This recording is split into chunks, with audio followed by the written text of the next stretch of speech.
Hi everyone, welcome to UKIYN EcoPeace Cafe. So today we are going to have a wonderful session with Sarah Oliver on community building. So UKIYN EcoPeace Cafe hosts a series of webinars since July. So we had like different sessions on climate change and countering hate speech. So we touched like various topics and we had a wonderful participation.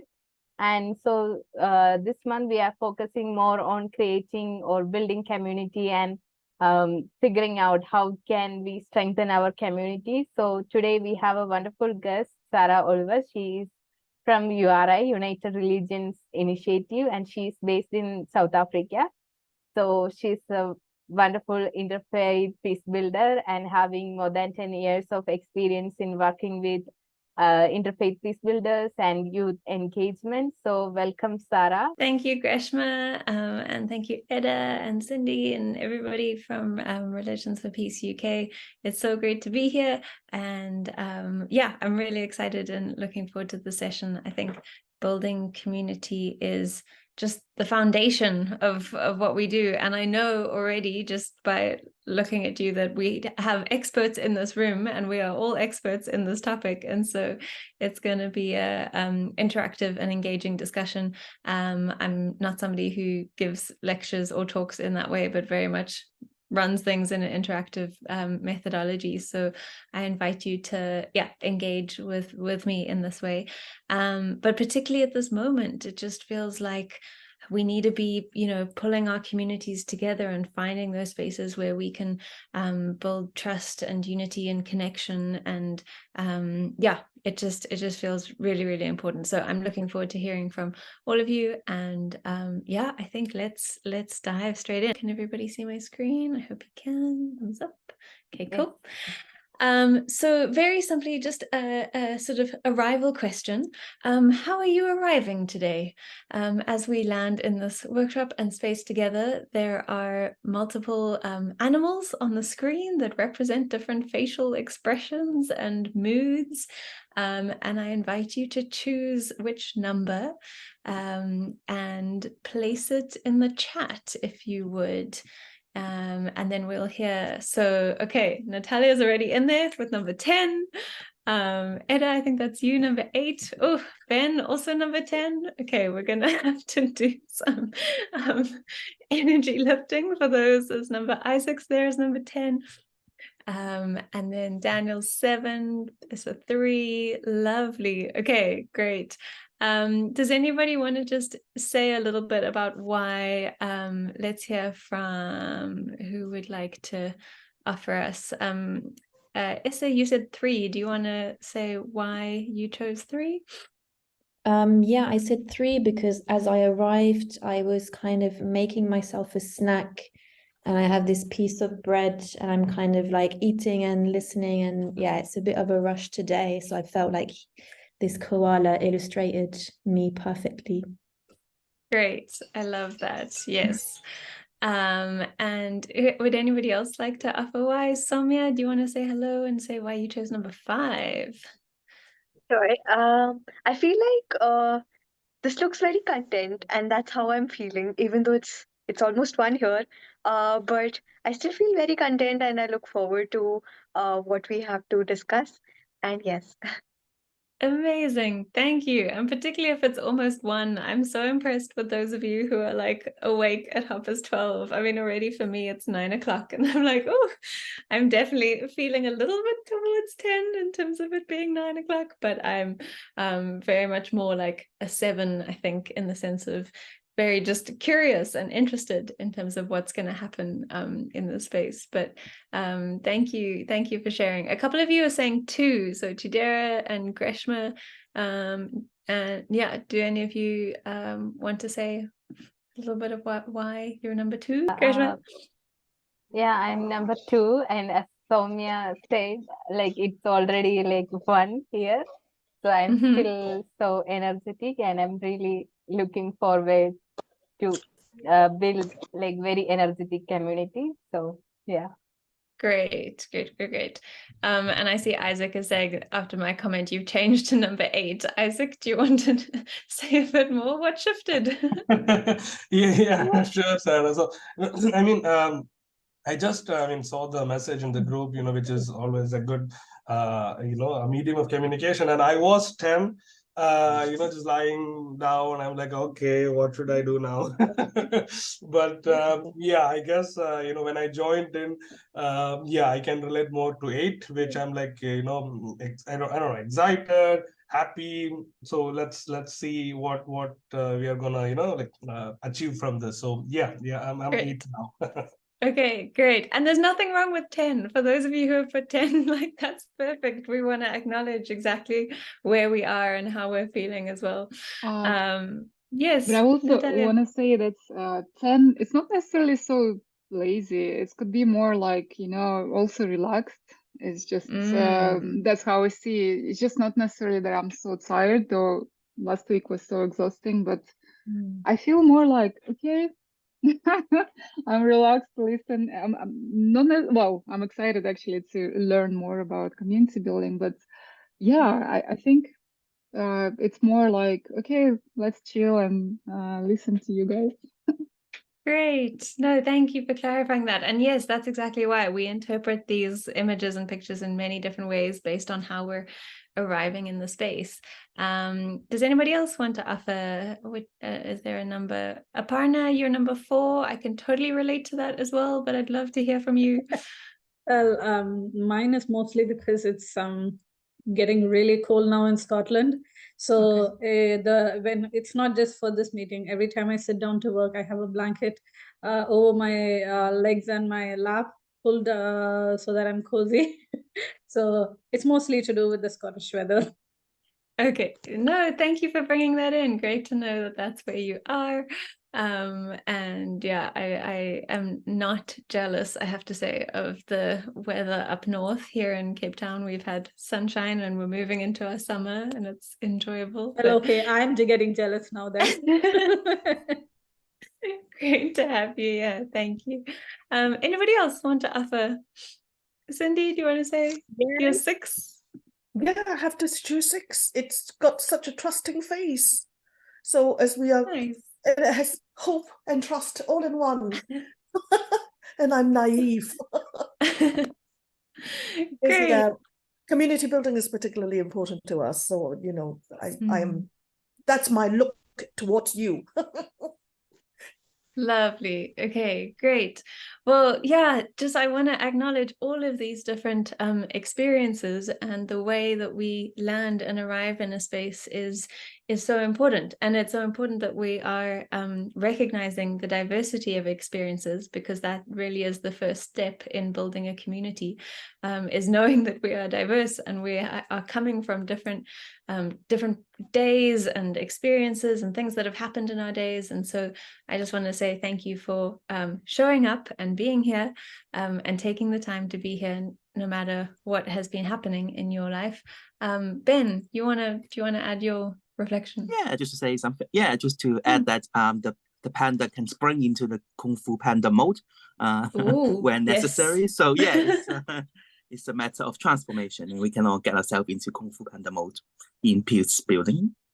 Indeed. Oh, I love that. Okay, yes, Kung Fu Panda mode. And Chidera, your hand, yes.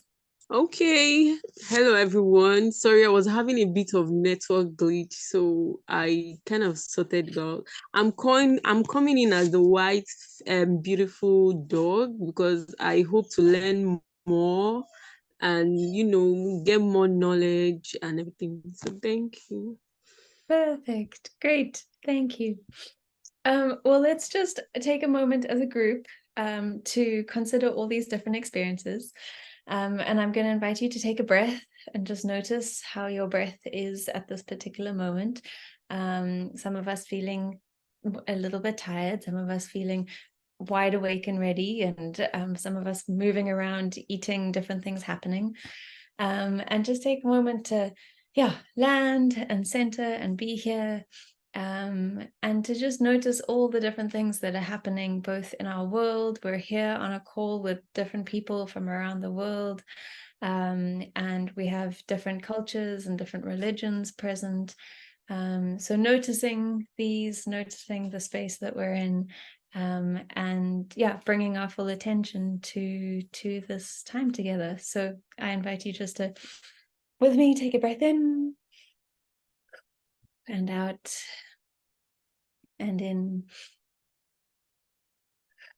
and out. And just as always, starting with gratitude, particularly just at this moment in our world and the conflicts that we're seeing. I'm so aware of how tender our hearts are, particularly as peace builders, and people of peace and justice. The world feels very shaken at the moment, and it's so important that we come back to ourselves in these particular times. So we're going to do another just check in and sort of get to know one another a little bit better, because part of the objectives of this session are for all of us to get to know one another and building this community. So in some ways, we're going to be modeling what I hope you'll take away from the session. And I have another task for you, which is to find an object, anything nearby around you, that says something about who you are and a quality that you maybe bring to the group. And then I will stop sharing my screen, and you're invited to share your name and where you're from and how this object connects to you, or the quality that you bring. I hope that makes sense. I will stop sharing my screen now so that I can see all of you. Ida, yes. I think for me, my object, which is sad actually, is my phone, because I have everything there, and all my life is in there. So I do everything in there. I'm trying to cut it down though. So I chose my phone. Okay.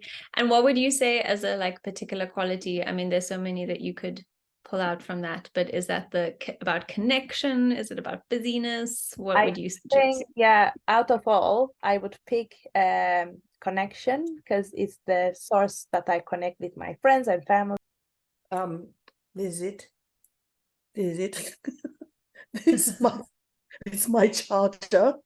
I chose it because the energy comes from the same place, but we are adaptable to different places. And it doesn't matter what you need to power up, as long as you've got good energy, it can go to different places. That's why I chose it. My interfaith object. Hi, I'm Natalia. Originally, I'm from Russia, but I represent RFP UK here in London. So the first object that actually comes to my mind is it's a pen. But it's not a normal pen or usual pen.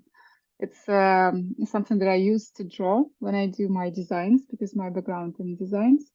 But also then I was thinking, and why I selected it, it's something that I connect to my work, or things that I design through it. But also I connect to people, because through design I connect to people.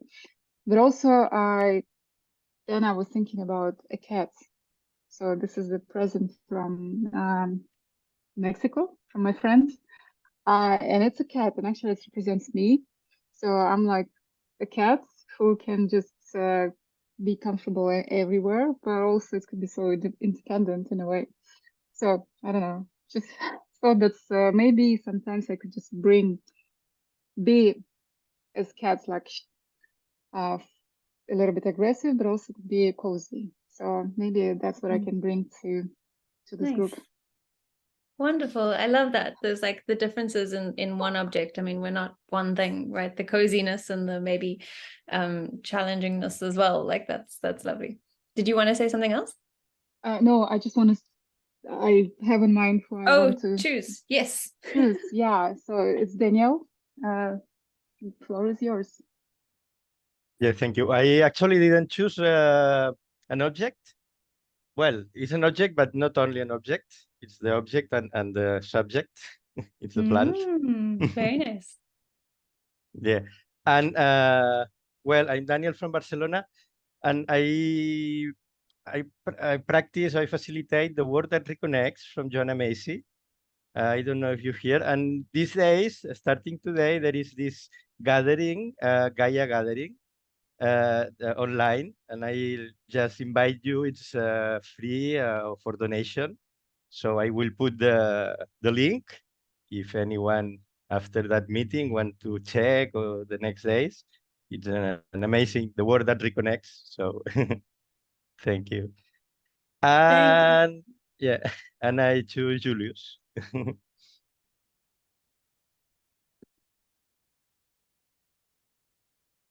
One.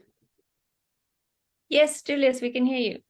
Yes, thank you. I'm Father Julius Chelanga from Philippines, Manila. I choose this object right here is 2nd November, and in Catholic faith it is All Souls Day. So we are ready to go to the cemetery to pray for the departed souls, and I choose this because we are connecting with the invisible reality.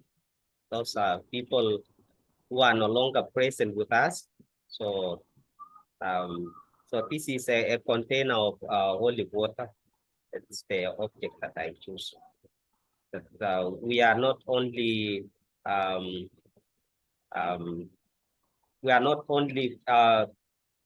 connected to ourselves, but also to the things that are invisible. Yes. Yes. Thank you, Father Julius. Yes. Isaac as Thomas. Currently, I work with URI as a Global Council trustee, Global Council secretary for URI, and I'm currently in Doha, Qatar, working with the Global Youth Movement. So happy to be here. My object, I was basically grabbing a quick snack. So I have two objects. I have bread and peanut butter. So I don't know if it's you guys can say it. So yeah. Why I would relate to that is maybe, let's say, everyone, every one of us is, we sustain the whole earth. We sustain, let's say about URI, which I work with. So we are all the bread and peanut butter of our own organizations, of the world. And we keep things moving. So I think, what we do is, even though it's a small snack, it is much important. Every little thing counts. So I just wanted to let that, mention that here. Thank you. We keep things moving, like the energy of peanut butter. Me and Isaac started Interfaith journey together, and yeah, so we are like childhood friends. So thanks for joining, Isaac, too. And my object, okay, I'm Greshma. I'm from India, and I'm the founder of EcoPeace Cafe. So here is my object. It's a small plant, and recently I planted it, and it's always on my table. And in EcoPeace Cafe, we always say that plant a tree and also observe it and observe the growth. And I'm also experimenting with this, and it gives really peaceful. Like when I see, like whenever I have tension, I'm seeing this little plant, and these leaves gives me like more energy, like more peaceful and calmness. So it's really work. So please try it out. And yeah, with EcoPeace, and also plants gives you like lots of peace and happiness. Yeah. And yeah, Ben. Yes, for me, nonviolent communication is my religion and calling. So yeah, giraffe is symbols. It's long neck, symbolize that you can symbolize awareness, mindfulness. It has got an amazing perspective. And then secondly, it has got one of the strongest parts. It hasn't got the biggest, it has got the strongest muscles in the left ventricle. And then so they can pump for the whole body. And finally, some language trivia in Swahili, wewe ni rangi ya twiga. You are the color of giraffe is a way of saying you are beautiful and distinctive. So yeah, it's a chat-up line. Only in Swahili I'm aware of. But that's what my Swahili teacher told me. I haven't chatted with too many native speakers. Haven't got the occasions. But yeah. Love that, Ben. Thank you. And thank you for bringing in the Swahili. That's beautiful. So much in there. Who would you like to pass it to? I've lost track. Isa, have you spoken? Yeah, not yet. Hi, so I'm Isa. I'm based in London, and the object that I picked are my glasses, which I should be wearing really, but I'm not used to it yet. But for me, it kind of symbolizes what I try to do in every situation, which is seeing things clearly for what they are, without judgment, just trying to see things clearly, and also maybe try and see the details, so past appearances, seeing the little things that maybe you might not notice, sometimes are quite important. So having your glasses on can really help in many situations. Very nice. Thanks, Isa. Who do you want to pass it to? We haven't heard from Soumya yet. Soumya. Yeah. Okay, thank you so much for this wonderful activity. Actually, my answer was also the same. It was classes, and for me, it means more clarity in terms of overgoing differences of humans. So, in our capacity to avoid all of those differences and being able to appreciate those differences in seeing clearly, I think that is why I would choose classes. And Awesome. Thank you, Soumya. Aparna, we haven't heard from you, I think. Yep. So, hello everybody. I'm Aparna. I work with a charity called Interfaith Scotland. My native this is India. So, and the object that I picked this is the closest thing that was at hand, but it's actually scented candle labeled winter spice. So I thought all of us coming together here, we are providing a bit of freshness and a bit of fragrance to our own communities when different, and it's not the same fragrance, it's a mix. So because we are all providing different perspectives, different backgrounds, we are all coming together here, like all these scents are mixed in this particular candle. And also to remind that it says burn time 26 hours, to remind all of us that we shouldn't overwork ourselves and burn ourselves out. Very good. Very nice. Thank you, Aparna. And then Jidera, we haven't heard from you, I don't think. Okay. Hello everybody. The nearest object I could get was a piece of white cloth, like it's a singlet. So because it's white, I feel it captures, white stands for peace. So I think the reason why we're gathered here is to ensure we promote peace in our community. So I think this white piece of cloth captures the true essence of why we are here. Thank you. Chidera, I'm from Nigeria. Thank you. Awesome. Thank you. Thank you for joining us. And Tanzila Khan, I don't know if I'm saying that right, but yes, Sarah, perfectly right. Thank you so much, and assalamu alaikum everybody. I'm Tanzila. I'm from Pakistan. Unfortunately, my camera isn't working right now, but I can share that I'm holding a book, and I believe that books play a huge role in documenting history from an authentic point of view. And reading a book is pretty much equivalent to having a coffee with the author and having the privilege of just peeking into their lives for a bit and understanding their perspective. And it's a great tool to understand other people's perspective, and it generates empathy in the heart that this world desperately needs. So a book holding it and hopefully building a library. Amazing. Thank you. I love that. The empathy that generates from being in conversation with an author. That's beautiful. Okay, we're almost done with everybody. I think Tumaini and Marilyn, welcome. And Nima, I'm not sure if you were all here for the introduction or the question, but the invitation was to find an object that connects with you. But maybe if you haven't found an object, that's fine. And if you just want to introduce yourselves, unmute and say hello and where you're joining us from, that would be great. So Tumaini, do you want to say hello? If you're there. Yes, I would like to say hello. Yes. First of all, I'm very happy to meet you. Unfortunately, we are out of the power, so I don't know. I will not share anything with you. So, but what my objective is smile. So, what I mean in smile,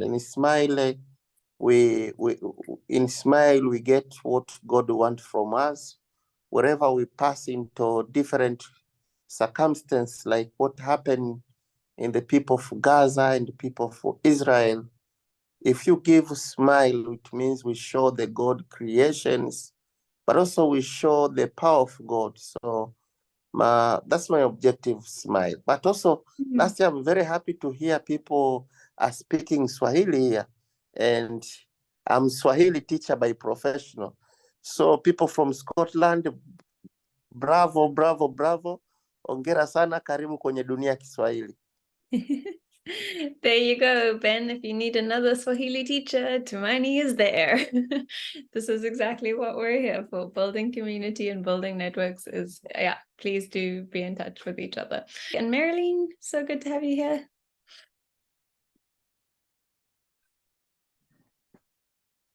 Hi, Sarah. Hi, everybody. It's good to be here. Sorry, it got load shedding, so kind of missed like the first part of the whole meeting. Okay. And like, yeah, I just saw Greshma's message, and I was like, oh yeah, I was supposed to join this.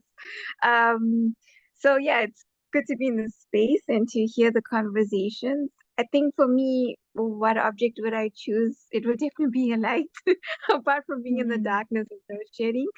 I think this world, yeah, this world needs more lights. And each one of us are light unto ourselves because the divine exists within us, and we have this opportunity to be more light unto this world.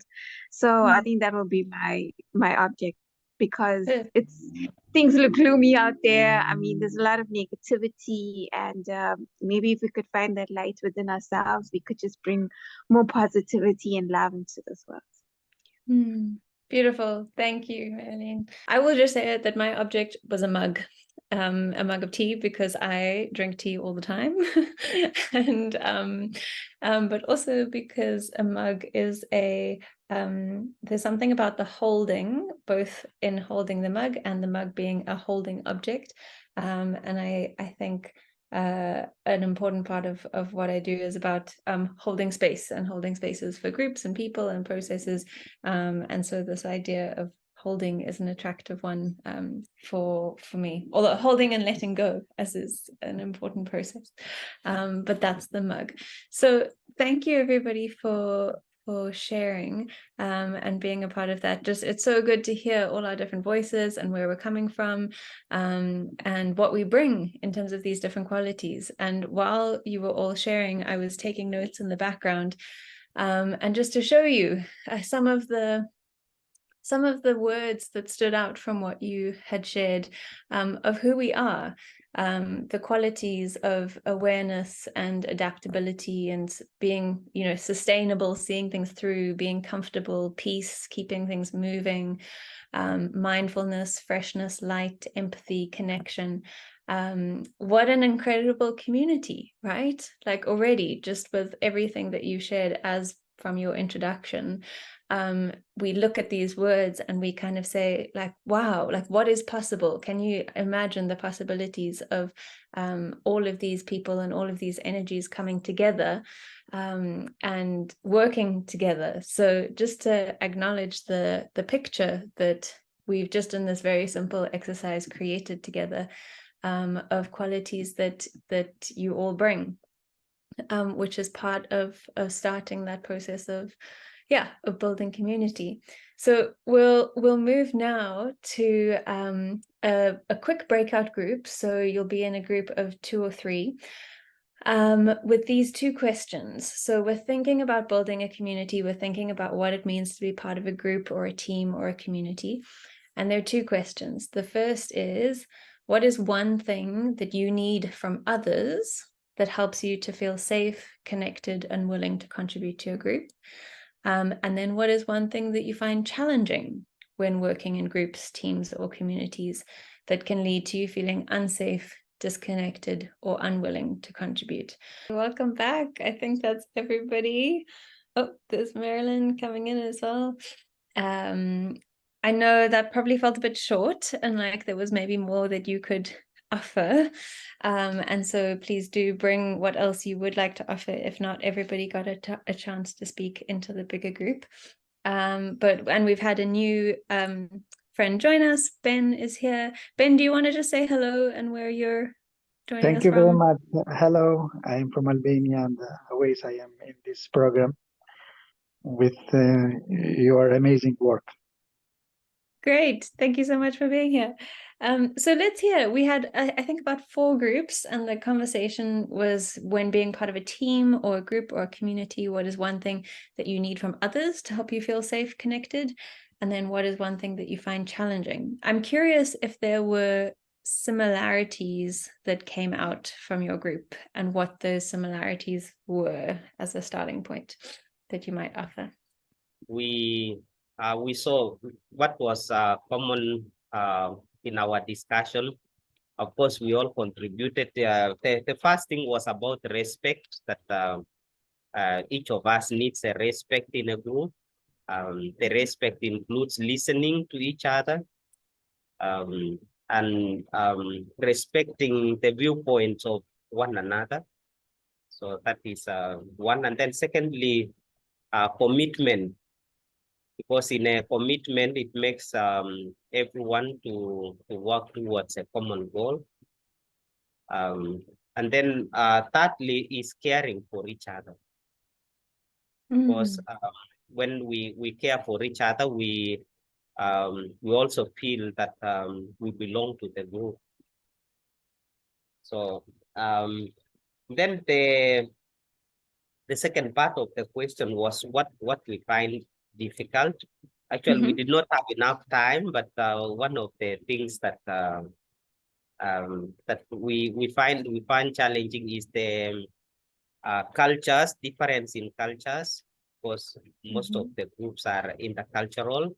So there is also a challenge of perspectives when we are in a group, because our cultures, we bring with our cultures our own perspective. So, and I think that is one of our challenges when we meet in a group.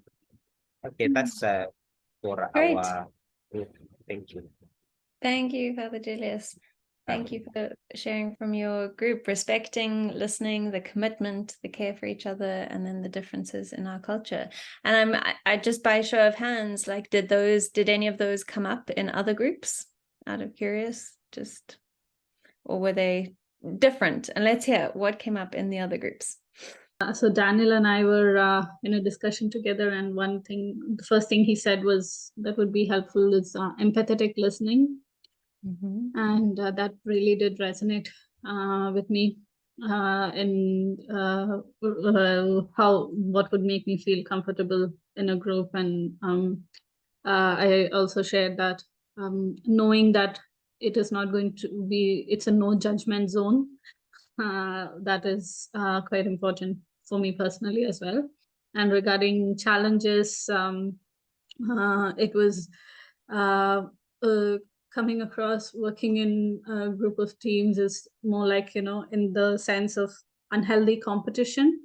And as that was something we both agreed upon, as it can easily rise in a team, and that can lead to that can be a big challenge in working together. Great, thank you. I think similarities was like that's what I'm like now. I was like, oh, what was there? With Isa, we had a lot of similarities, but also what Ben shared was kind of resonated as well.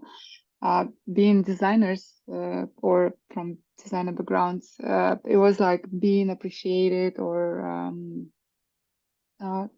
acknowledged for your work and like being in a way heard. It's just also important in like for us, or at least those commonalities. But also, it was interesting that Ben brought the so he tried to distinguish the kind of this word or definition of respect, and but then I just I have struggles to recall. But it was more, yeah, guys, can you help me out on that? It's just it was interesting. Ben, maybe you can repeat because it was really important what he said. Yeah. Okay. With my wife, can you hear me? I'm turning off my video for better connection. Yeah. Yeah. Yeah. What I've noticed in conflict resolution is that the word respect can actually end up triggering other people, because it can be used as a judgment of other people. You're not respecting this whatever me or whatever, or the organization. So I try to find synonyms that seem to work better and more. That seems to be more connecting. There are synonyms in just consideration, caring, mindfulness of others' needs, anything along that line. That has been my experience. Just wanted to bring that. Thank you. The challenging aspect was one of the challenging aspects that I can recall right now. It's being intimidated or like by a person who could be overpowering, like or taking this too much space. But also when I heard Aparna, it was Daniel brought that says like the super competitive environment or something like that. Yeah, I was just like, yeah, actually it makes sense. It's really challenging. But yeah. Well, Isa, would you like to add? I think you've covered everything. Yeah, and basically that was it. And yeah, the being valued, feeling valued to the team, and just being welcomed and feeling that will make you feel safe and more willing to participate, and also feeling comfortable to make mistakes as well. Because if you feel that you're valued and that you get a warm welcome, then you're more comfortable in maybe sharing things and making a mistake, and it's okay. So being in that kind of group where it's all inclusive and there's no judgment. Great. Thank you, Isa. Yeah. Being comfortable to make mistakes and feeling valued and welcomed as well. So important. Thank you. For any other challenges from your group that came out, or was it more that taking up too much space, an overpowering presence? Yeah. Okay, cool. And then we had Soumya and Marilyn, I think, as the last group. In the good things that we can expect to in the group that makes us comfortable, we had patience, understanding, trust, and listening. So everybody needs to have a lot of it just builds up the entire environment of comfort when you are patient with others, and in a particular group when you can trust people and with your opinions, it makes you feel safe. And listening, because um, in order to express yourself, you want to make sure that you are being heard and your opinions are they matter. And in terms of the bad points, we had a breakdown of communication, and Marilyn expressed her personal account, and she explained it through that. And So breakdown of the communication can lead to a lot of it's like a downhill where you can where everything breaks down and there is nothing that you can communicate to, and all of your efforts are going in vain, and lack of trust and neglect in terms of human being, in terms of your existence, your opinions, of your expressions. So yes, we had those. We also lost Tubani, and I don't think he's still here with us. Yes. Thank you. Thank you for acknowledging that. That's great that you're looking out for who's in the group. And I'm sure it might be a network issue, but hopefully he will come back. Marilyn, do you want to add anything? I think she did a great job summarizing it up. I think for me, I would just talk about when I spoke about breakdown in communication, it was with I gave an example of an experience that happened to me, and it was more of an intergenerational experience where I had a project that was running for 5 years, and there was this new senior religious leaders that came in that didn't understand it. And through the breakdown of communication, because they wanted to take over the project, felt that youth shouldn't lead and shouldn't be in the forefront, and so they destroyed my 5-year project. So it brought a lot of despondency, but also the more I tried to communicate and the more I tried to explain, the more I wasn't heard. So it came to a point where I just had to walk away from the project. Even though it was running for 5 years, it's because they felt that senior religious leaders should have more say than a youth when it came to matters. So that was I just wanted to highlight about the breakdown in communication, but also how it happens on an intergenerational level.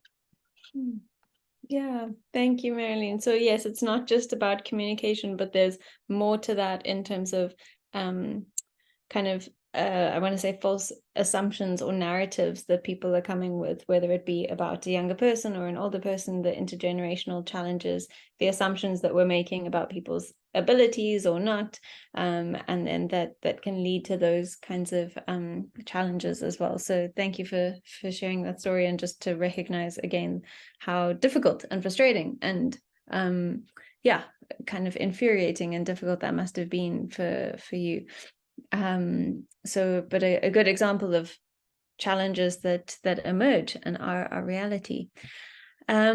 So as you've been talking, I've just been capturing what has been said, and just in terms of our needs and then kind of challenges that emerge. And I do just want to say, I really feel like we're a group of experts, because even as you were all introducing yourselves, I mean, you're all working in community spaces in different organizations that have these methodologies and tools available. So I feel like in many ways, this is a collective learning experience. So please do add the learnings and tools that have been useful for you. But for me, I find this a helpful place to start, thinking about this idea of what is often referred to as building a container. So a container in terms of a basket or a bowl, or however you want to imagine it, as a way of starting the work of building a community. But from here, this is a process that we're doing, but I'm also encouraging you to notice the methodology and then be using that in your communities as well. But starting with acknowledging our needs, and then in acknowledging our challenges. And from here, the invitation is to, is there an agreement that we can create as a group that kind of brings in both our needs and our challenges? And I'm going to use an example, and where we're going with this is to then generate a list of agreements, which, for an example, could start with the words "we commit." But if we look at the first one on the list, which is respecting different perspectives, and then the challenge of differences in cultures, kind of matching these needs and challenges in order to create an agreement. And for an example with these ones, the agreement could say we commit to respecting different perspectives and in the context of different cultures, and understanding as best we can the different cultures that exist, or we commit to learning about our different cultures so that we're not making assumptions or that potentially lead to conflict. Or another one could be this one about taking too much space. There could be a commitment around, we commit to ensuring equal voices, everybody has the same or an equal chance to share, or that there's sharing of airtime and sharing of space, as well as we commit to being aware of how much space we're taking up and our own, taking up of space as well. So I wonder, looking at these, if there are any other commitments that you would like to name, particularly looking at the challenges. I think from the needs, there are things like you can put as an agreement, we commit to caring for each other, we commit to it being a non-judgment zone. There's lots that come out of there. But yeah, any other kind of commitments that you would draw out of these lists of needs and challenges? I would say also, like for me, and we tried it in our master course here in London. We also created an agreement for our group in the beginning of the course. And actually, in entire my career, it was the first time when actual agreement was made. And there was like, it's not judgment zone, or like it's a space where you can make mistakes, or mistakes are welcomed, or something like that. And actually, I would say as a result, we were able actually to build a space where actually was welcoming for all the different countries that came together to study and support each other. And actually, I said to myself, which is a little bit hard for me, but that I can take it to my next project or company, that actually I would love to integrate this kind of agreements because I see the value of them. That's, for example, creating this no judgment kind of zone. Yeah, thanks, Natalia. And what I'm curious, in your the master's class, why do you think it worked? Or what helped? Did it feel like everybody stuck to the agreements, and why do you think that was? Maybe because it was really a course for design for social innovation and sustainable future. So in a way, we already were talking about the kind of inclusivity, diversity, equity, and all this stuff. So I guess everyone came with this mindset already that they are willing to commit working towards these goals. So I guess it was partially that everyone came with this mindset already. So probably Yes. Okay. So there was a willingness, that's important. That's important to notice. And there was maybe a little bit of familiarity. I really appreciate you saying that this was like the first time in that particular context that you'd done something like this. And I'm curious because this is a very common way that people start groups and processes and buildings of community, the creating of the container. And so I'm curious from others, where have you seen this being done? Has it worked? Has it not worked?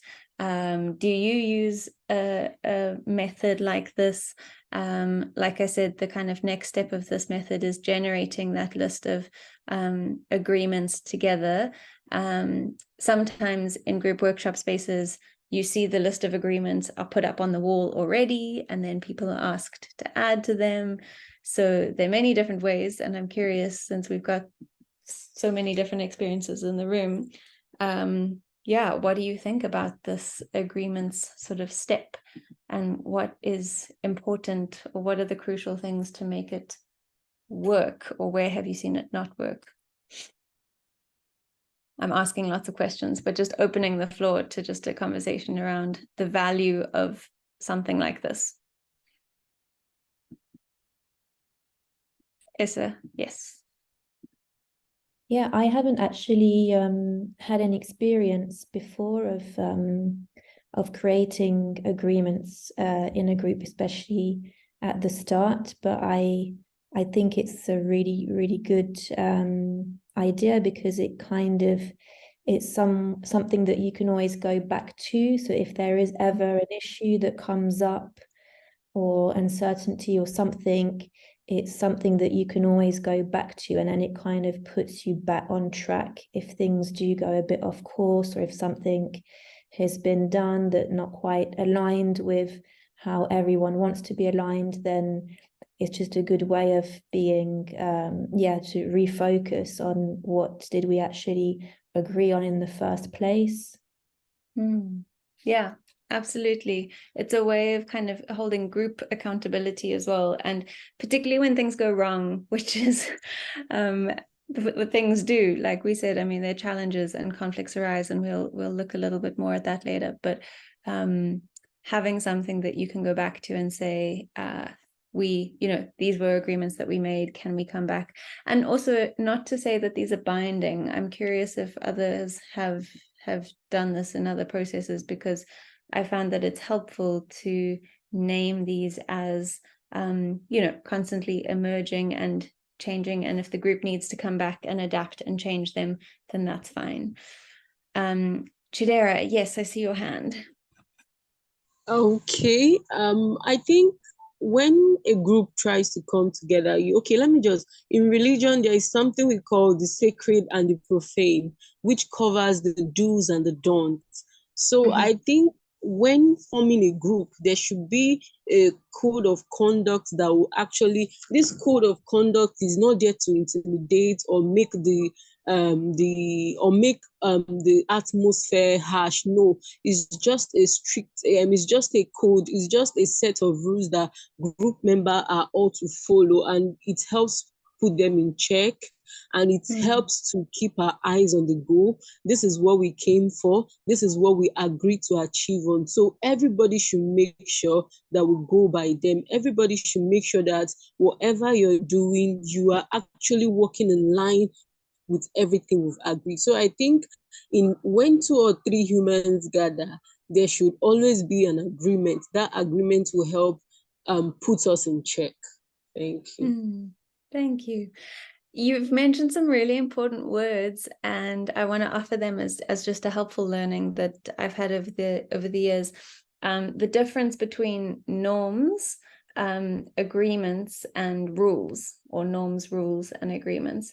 And I'm curious how, for each of you, when you hear those words, recognizing that English is not all of our first language and that words have different meanings, but the understanding of norms being a particular behavior that is kind of collectively, sometimes doesn't even need to be said or named, right? But it's like a kind of collective behavior of a group.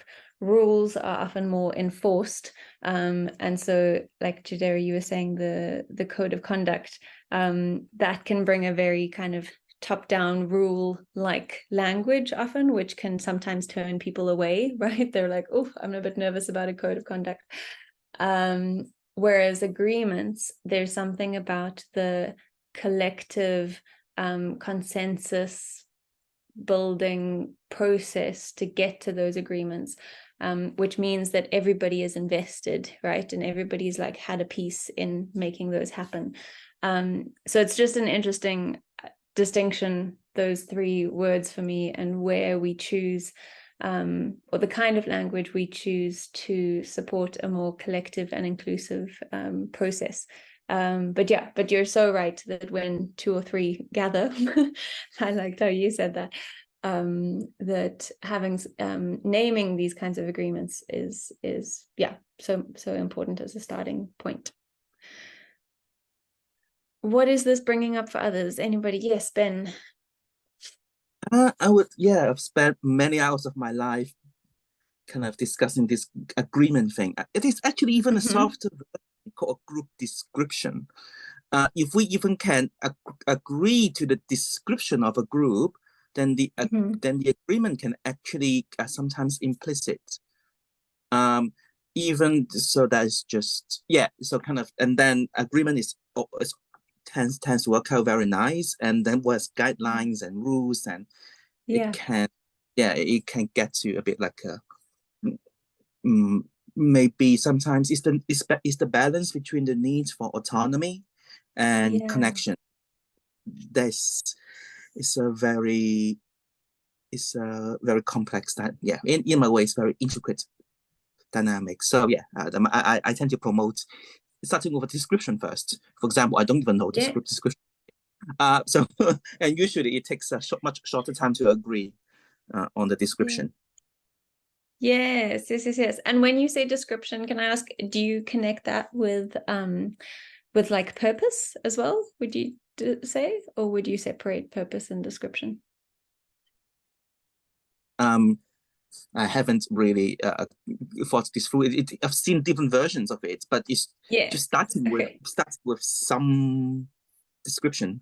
Then it can emerge into kind of some kind of a mission statements, and then the purpose and that sort of thing. Actually, even that can be sort of one step softer or less controversial than agreement. Then that seems to work quite well in several communities that I've seen being built. Perfect. Yeah, great. No, thank you for that. And that's definitely where we're going with this conversation as well. And I think just to name, and Greshma, maybe this is a good moment if do you want to say anything about the purpose of this group? I mean, in the sense of to answer Ben's question and where this group has been. I mean, we're in some ways well, and Eda as well. I'm just throwing the ball to you both to see if you want to answer that part of this question. Otherwise, I will keep going. So UKIYN EcoPeace Cafe is like we are trying to create a group of young people to act for climate action and peace building. So as I mentioned in the beginning, we started in July by training facilitators and also conducting different sessions that were like mostly like very informative on the basics of different topics. Like for example, we had sessions on climate change. Then we discussed about how to protect ecosystem and how to restore ecosystem. So we had different sessions, and you can find the recordings on YouTube. So for these sessions, like for this month, we are more planning to have community building and also having sessions on planning projects and doing work. So we already conducted lots of informative sessions, and we brainstormed like how to take actions. And from this session, we are trying to create a community and helping you to create community in your localities or in your organization. So we need all of you as members of UKIYN EcoPeace Cafe as a community, like discussing on how we can work together in, like, as we all know, like we are from different countries and different backgrounds. So in an online community, how can we work together and explore more topics and more discussions and brainstorm, and also helping each other to come together and like supporting each other. So here also, after discussing like or coming to a speed networking, so we know like what expertise others hold and how we can implement that expertise in our work. So this is a platform to like brainstorm and discuss like how can we work together for a better world. So we all are like interdependent. That's the main theme we are trying to voice. Like we all are interdependent, we all need each other. So in building a community, how can we support each other and create a community of young people who can actively build peaceful and sustainable world. So that's what we are trying to build. And Eda or Natalia, maybe you can also add to. I'll just say, I mean, I think that's great, Greshma, and I know it has put in the chat the links for the previous webinars as well as the upcoming ones. And I think what's exciting for me about this is that there's just this like process, and all these things that we're exploring are both tools for us as a group here to be practicing and doing together, and then in your own communities and spaces that you're working in and moving in. So, but thank you for bringing us, Ben, to that question of purpose, because it was kind of where we were going next. So maybe it's good to move there.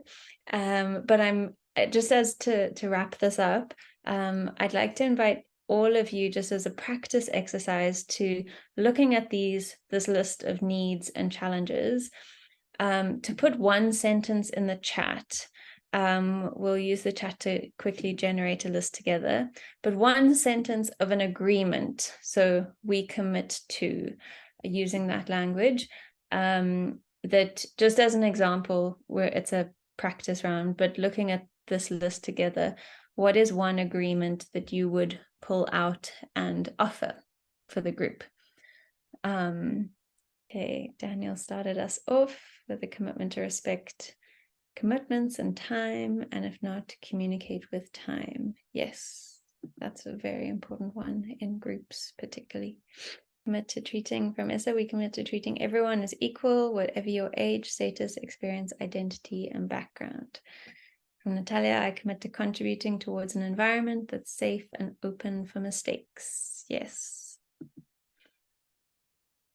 Great. I love how, yeah, even with these three that have just been, and please do continue to put others in, seeing that understanding the challenges and the needs is helpful to then generate the agreements, because it acknowledges that there are both challenges and needs in setting and building up a community. Okay, I know there are probably others typing, and please do continue, but we're going to slowly transition and move on, but feel free to keep the inputting in the chat. And what is important with a process like this, so if you were doing this process with a kind of bigger group or a smaller group, what's important is that you are getting consensus and agreement from everybody, right? You're not imposing those. And I just wanted to offer a quick note on consensus building, which is that it's important to ask for consent at each step of the process. So as you're guiding a group through a process like this, checking that everybody's with you, that everybody's in agreement about what's happening. The second point about listening for each person's needs and experiences is an important one that's come up already about in our agreements. Welcoming and working through differences and concerns. So I've seen this in so many groups, and I have to say this often happens on WhatsApp groups in particular, when a WhatsApp group is trying to make a decision about something, and there are very different opinions going. And if you just notice and ask questions often in response to the differences that are emerging, to find out what the need is or what's behind the difference. There's often a common ground or a common line between these differences, but not being afraid of the differences, moving towards them. And it's also okay if, there isn't complete consensus in a decision-making process. These 4 points I have found super, super helpful, and I share them with you to use in groups if you would like. But when kind of making a decision and you've reached a point of like, okay, we need to make a decision as a group, are we going ahead with this? You can give people a choice of A, B, C, D, as in terms of what their response might be. And it might be an unqualified yes. It might be, I can accept what is co-created, I can live with it, or I don't fully align with it, but I'm not going to block it, and will support it. Just to get these varying levels of consent is an interesting point, I think, about consensus. So there's lots around consensus that we could keep talking about. And I'm just looking back at the chat and seeing the additional comments that have come in. Aparna, thank you for joining us. No problem. And I love the commitments to teamwork and togetherness, and yes, compassion to accomplish the goal of peace and harmony. Beautiful. So moving on, yes, generated agreements are one thing that holds the container together. Again, this idea of a basket or a bowl. In different cultures, baskets and bowls have different kinds of meanings as well. So I invite you to choose the image that best makes sense to you. But agreements, as we've seen, Ben's done a lot of processes around agreements. Some of us are less familiar with agreements, but it's a tool that you can use in building communities. But it's one thing that holds the container together. And there are other things that hold the container together. So we're going to look at that. What we've done so far, and I just to acknowledge that even in this call and this process, we've started to build a community. So we're taking a sort of step back and looking at what we've done so far. We've had a chance to get to know one another.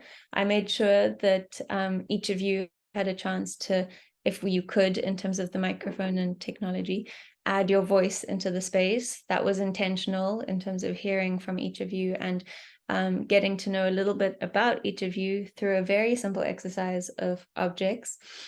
There are multiple other things you can do, but the getting to know you process and the breaking the ice process is such an important part of building a community, and really where the relationships are built as well. Introducing something that builds a little bit of trust, a little bit of risk-taking, a little bit of vulnerability. Again, having to share something about yourself in a space like this is a little bit of that vulnerability that's being asked for, and it starts to then build the trust. And then generating agreements and building that container together. So already we've done 3 important things that are part of building a community. And the question that I had for the group was, what else helps us to build a community and make our container stronger? Ben already mentioned the collective vision and the purpose, and that being an important part. And I just want to say there's no correct order or incorrect order to this, in the sense of they can happen at different stages of the process and people do them differently. But collective vision and a purpose of a group, and this is where I'm really just wanting to share tools that I found helpful that I hope will be helpful for you. This is 3 words, very simple.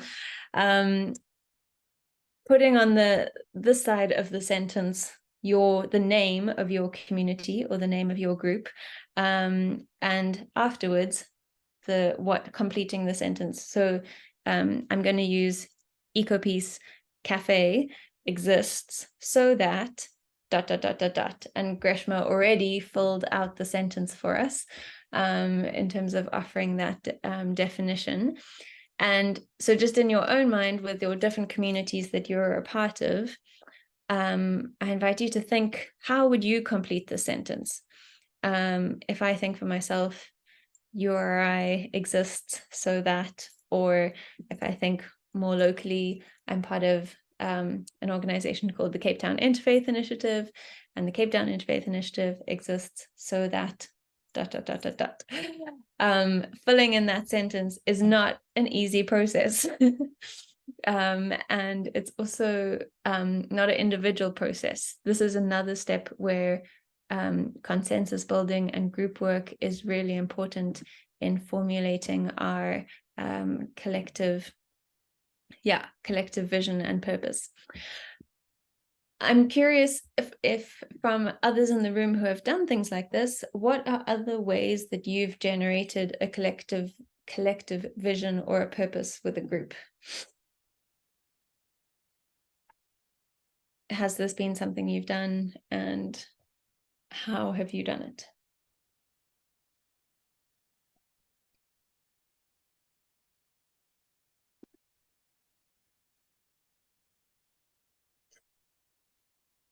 Anybody want to be brave and offer, or have we not done it? Is this new?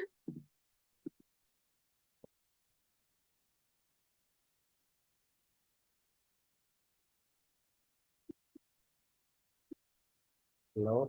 It's Sarah. Julius? Can I go? Yes. Yes. Yes, I have done this for the first maybe around 4 years in our solution where I am the leader, director, in terms of finding agreement. And the first time it was not easy, but right now it is easy to do it. And how I go about it is to start early planning. And I consult even people outside my group. Start with a simple idea. This is what I do. Just start with a simple idea, what I expect. Maybe, for example, I'm planning for next year. I start already with a simple idea. What do I expect? And then I do consultation with people whom I think they might help. Then the idea gets improved. You know. Then finally, I bring it to my group after consulting and having better ideas from other people, bring it to my group. And then we work on it together, this kind of planning as a group. It takes time. But with patience, and then you see the idea improving and getting better. And then the planning stage needs to be finalized with a plenary discussion. After putting input from everyone, you have a plenary meeting where you come up with agreements, and then the evaluation plan, because you need to evaluate regularly. How are you doing? Because I realized that every group has a challenge of losing track. You know, as time goes, people get diverted to so many things. So as you do the evaluation, you bring people back to what was already agreed. Yes. Yes. So it makes the agreement to be reviewed, and for people to recommit themselves to what they decided already. So this is what I do. Great, thank you, Brother Julius. I really appreciate you mentioning kind of consulting other people outside of the group in this process, because that is so useful, right? To get feedback from others, and the evaluation piece as well being really important. But yeah, that's a lovely example of a way that you've collectively designed a purpose as well. So yeah, really appreciate that. I'm going to pop back our slides and so these are other things that help in terms of building a community. So collective vision and purpose. This is the tool that I use, but that, like I said, there are many others, and you will have your own processes as well. Again, the consensus steps are useful for this. And like Julius has said, consulting other people is useful for this. The next one is shared values and principles. And just to clarify, yes, these are tools that I hope that you can run with your groups and people that you're working with, and this group as EcoPeace Cafe as well. The question that I find useful is, so what rules, again, maybe not the word rules here, but what rules must we absolutely obey in order to achieve our purpose? Or what do we absolutely have to do in order to achieve our purpose? And sometimes the question of what must we not do to achieve our purpose also leads us to a principle or a value. And from these questions, so again, thinking about your particular community, it might be useful to have that in your minds as an example. We can generate a list of values or principles. The thing with values and principles, however, is that they are very easy to say and they're very easy to write down, but in practice, they are a lot more challenging. And so I find it a really important step and process to talk about, as your group, what does this look like in practice? And I'll give an example. I did some work for a group here in Cape Town called the African Climate Alliance. They're African youth-led climate justice action movement. And we did this process of looking at values and group values. And it was very quick to say, yes, youth-led, Afrocentric, social justice organization. But once we started talking about what that actually looked like in practice, it was like it just exploded, the conversation.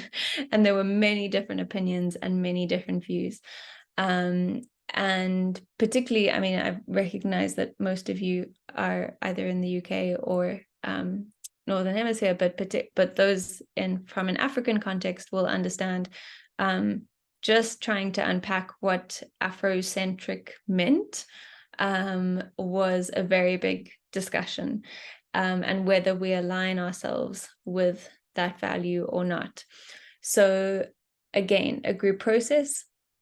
What are our values, to list them, and then to actually write it out. Another one, just another example also from that group, if your particular organization values being youth-led, as an example, EcoPeace Cafe is generally like working with young people. An example of what that might look like in practice is that you say, all our members are under the age of 35. So to try and be very specific about, yes, we can say we value youth inclusion, we value working with young people, but practically, what does that mean? How many young people are there?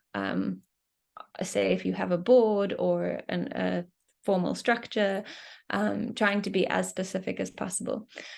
Any comments or questions about values and processes with values that you found helpful or challenging? I would say that for me, what is challenging in organizing this process, actually, to conduct the collaborative process would be very challenging, because, yeah, in a way, well, because I've run some practices, and I would say that would be my struggle, and something that I'm experimenting with, how to actually make this process so that they run smooth, and there is like kind of healthy collaboration and agreements and so on. So yeah, I guess that's what I'm thinking of, actually, how to conduct it. Great. No, I'm so glad that you've got like an example in mind as well, and the piece of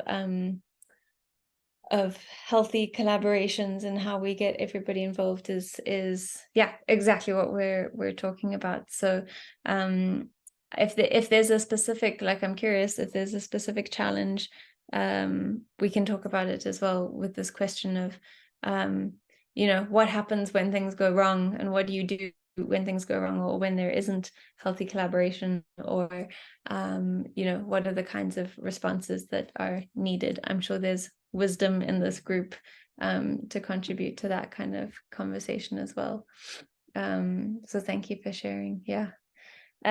Just to say that another tool that, and maybe thinking about collaborative processes, Natalia, this might be one that's helpful as well, but having these kinds of processes and decision making and working together are really useful.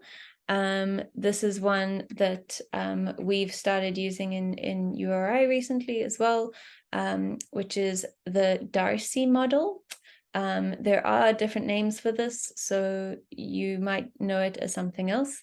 But this is particularly for projects and working on projects, that it's helpful to make clear distinctions about roles, right? And roles in a group. And so DARCI each stand for a different role, and decision makers being the kind of ones that ultimately at the end the project those are the people that make the final decision about the project.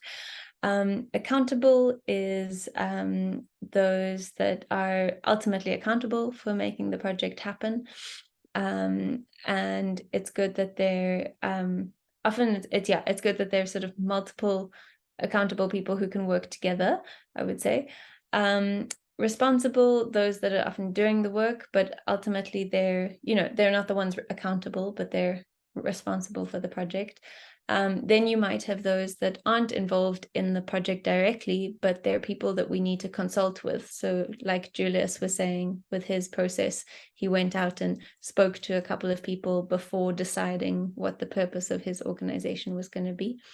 And so these are people that we check in with and consult and get input from. And then there might be people that just need to be informed. So they just need to be kept in the loop. But making these distinctions can help a process flow, and having people know, that's where the communication comes in, having people know their role can help things to just flow better, both in terms of communication and getting projects and work done. So these are just some tools that, like I said, have been helpful for me. But these are working tools, right? I think the first step, going back to what we did right at the beginning, let me just the first step of like getting to know one another, building that trust, building the sense of community and the agreements are really the foundation. And then these are the kinds of things, the collective vision and the purpose, the shared values and the principles, and the processes. Those three things are the things that just strengthen the basket and just make it stronger. But you need to have that foundation.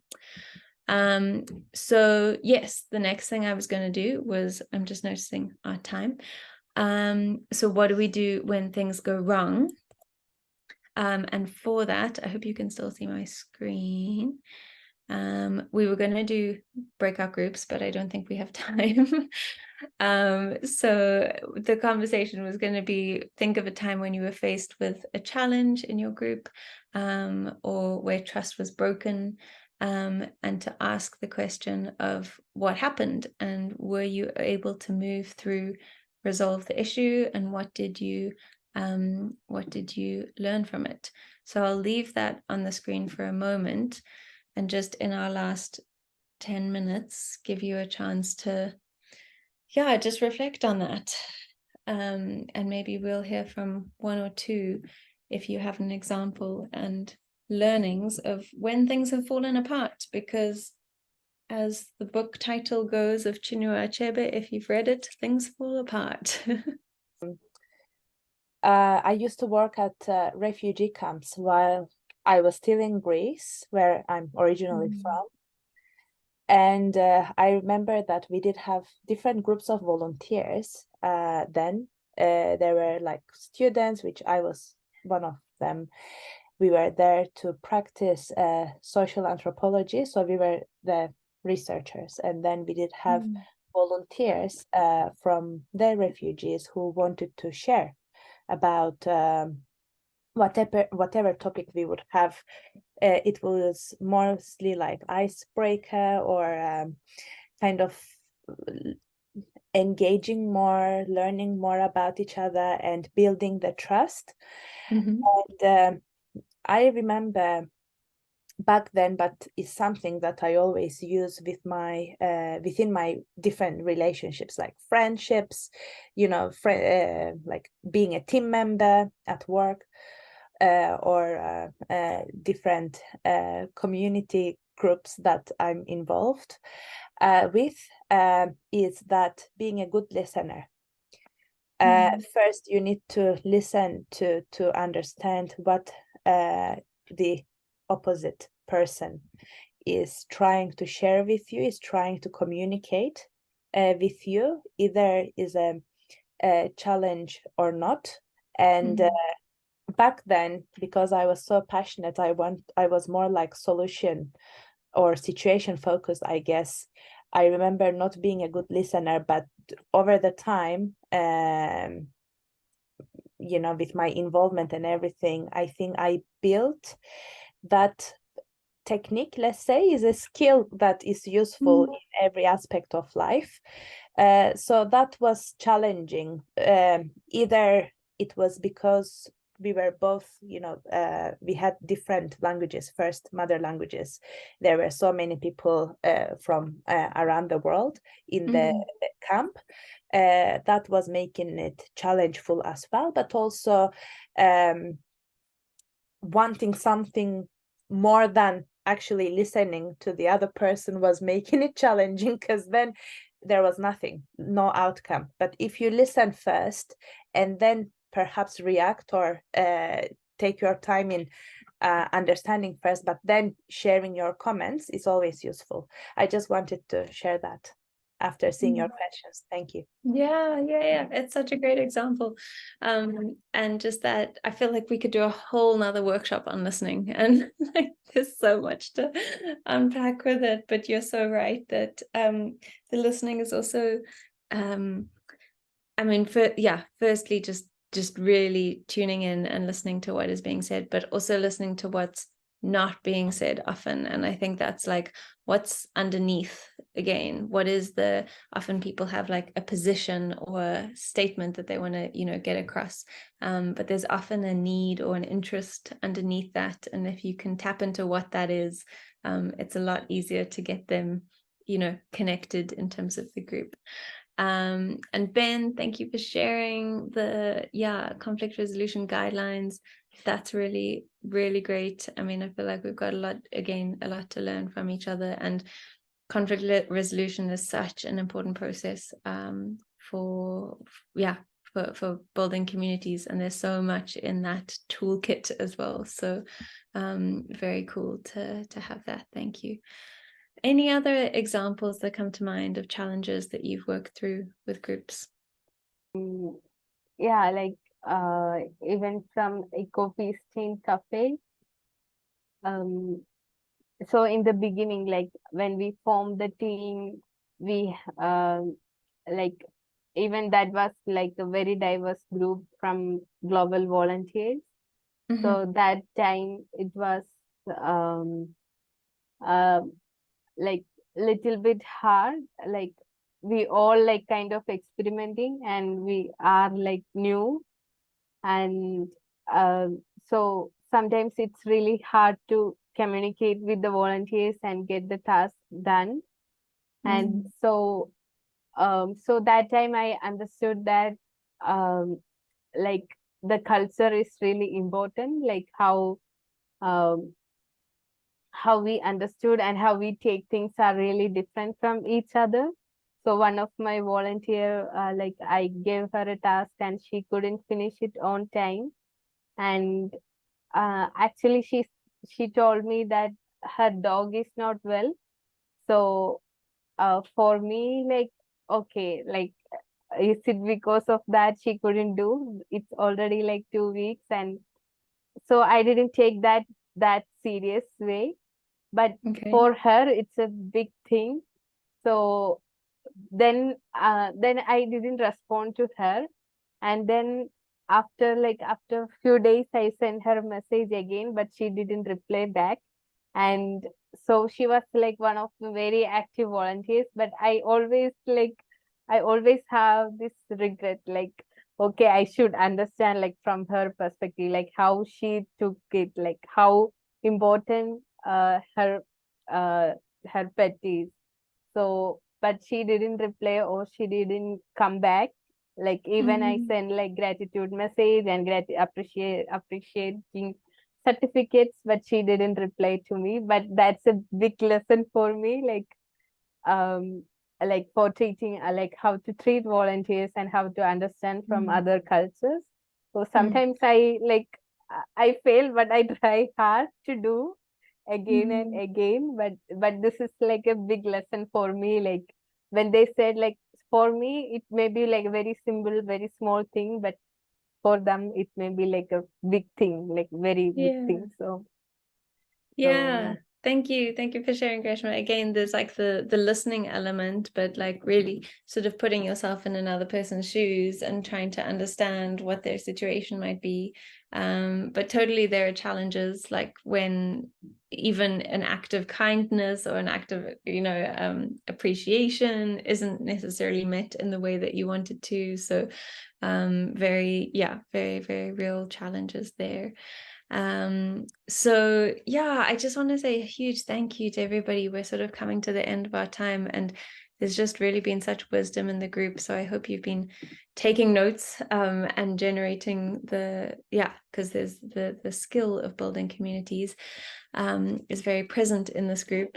These are just some of the takeaways that I wanted to leave with you of what we've covered today. Which, I mean, we've only had a short time to do all this. And so, yeah, the building of community really does take time, and it takes commitment to building of relationships, relationships being the important thing. And I feel like I've made 12 new friends today, and I do hope you'll stay in touch. Please, like, find me on Facebook, and I can pop my email in the chat as well, because it's always the building of relationships is so important in this world. And then group agreements that we've had quite a bit of a discussion about, and building group agreements through a consensus building process, formulating collective vision and purpose, talking about values, and then processes of decision making. And what we didn't, there was a little bit that I was going to do around conflict and moving towards conflict with curiosity, which we'll have to save for another time. But I will happily share these slides with everybody so that you can look through them in your own time as well. And just maybe by way of closing, if there's one takeaway, these are takeaways that I'm offering, but if there's something else that you've taken from the session that you want to just put it in the chat by way of closing, we can generate what's the one takeaway or learning that you are leaving today's session with. I really liked the how was it called, the plan, I forgot the name already. I took the Darcy model. Darcy model is really useful, because when you are talking about community or communities, there is always different roles that every individual should have, either because of the work or either because of the task that you are working on or discussion. So tonight, for example, you were the leading person.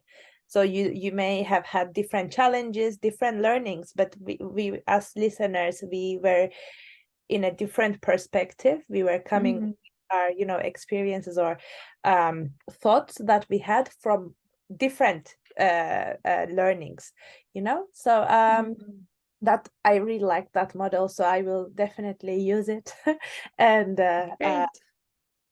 revisit it. Thank you. Great. Thank you. Anybody else want to offer a reflection before we close? I really liked the agreements. So generating agreements. We're starting with I commit to. I think that's a really good exercise. I kind of want to try and apply it in many different ways.